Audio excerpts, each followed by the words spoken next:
जय श्री कृष्णा, राधे राधे। जब महाभारत का पूरा युद्ध समाप्त हो गया, तब भीम को ऐसा लगने लगा कि यह युद्ध उसी ने जीता है। अर्जुन को भी यही लगने लगा कि मेरे बाणों की वजह से मैंने यह युद्ध जीता है। जब ये आपस में इस प्रकार चर्चा करने लगे, तब भगवान श्री कृष्ण ने उनको बर्बरिक के पास लेकर के आए। उस पर्वत पर जहाँ पर उसका शीश संचित था, वहाँ पर लेकर के आए। बर्बरिक से पूछा, बर्बरिक, यह युद्ध किसने जीता, तुम बताओ। तब बर्बरिक ने कहा कि प्रभु, मैंने तो सिर्फ यह देखा है कि बाण अर्जुन के चलते थे, मगर उसके पहले आपका चक्र सामने रहता था। गदा भीम की चलती थी, मगर उसके आगे आपका चक्र रहता है। मुझे तो आपके चक्र के और आपके अलावा कुछ भी दिखाई नहीं दिया। इसलिए मेरे हिसाब से तो यह युद्ध सिर्फ भगवान श्री कृष्ण ने जीता है। यह सुनकर पांडव थोड़े लज्जित हो गए और भगवान की शरण में आ गए। और तभी भगवान ने बर्बरिक से कहा, बर्बरिक, अब तुम्हारी इच्छा क्या है। तब बर्बरिक ने कहा, प्रभु, मैंने आपके कहने पर शीश का दान दिया है, अब मेरे लिए क्या आदेश है।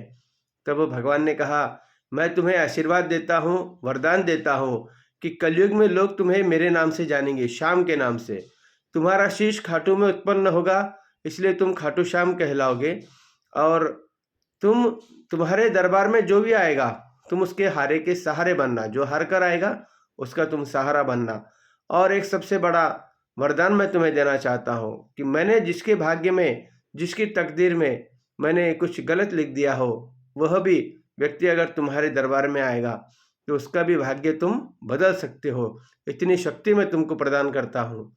ऐसा कहकर भगवान ने वहाँ से बर्बरिक को अंतर्ध्यान कर दिया। और बर्बरिक कलयुग में खाटू श्याम जी के, जहाँ पर अभी श्याम कुंड है, वहाँ पर उत्पन्न हुए। और वहाँ के राजा विजय सिंह के स्वप्न में आकर के कहा कि यहाँ पर मेरा शीश है, मुझे निकाल कर मंदिर में स्थापित करो। और राजा विजय सिंह ने उनके शीश को निकाल करके वहाँ पर खाटू श्याम जी के मंदिर में स्थापित किया। तब से बाबा वहाँ पर विराजमान है। वहाँ पर फाल्गुन के माह में मेला भरता है, जहाँ पर बाबा हर एक की मनोकामनाएं पूर्ण करते हैं। लाखों भक्त आते हैं। और कार्तिक की एकादशी को, देव उठनी एकादशी को, खाटू श्याम जी का शीश उत्पन्न हुआ था, इसलिए उनका जन्मदिन मनाया जाता है। तो आपके जीवन में अगर कभी कोई दुख आ जाए या आप कहीं पर हार जाओ, तो खाटू श्याम जी के मंदिर ज़रूर चले जाना और ये विश्वास लेकर के जाना कि यह आखिरी दरबार है और यहीं आपका काम होने वाला है। जय श्री श्याम, जय श्री श्याम, जय श्री श्याम।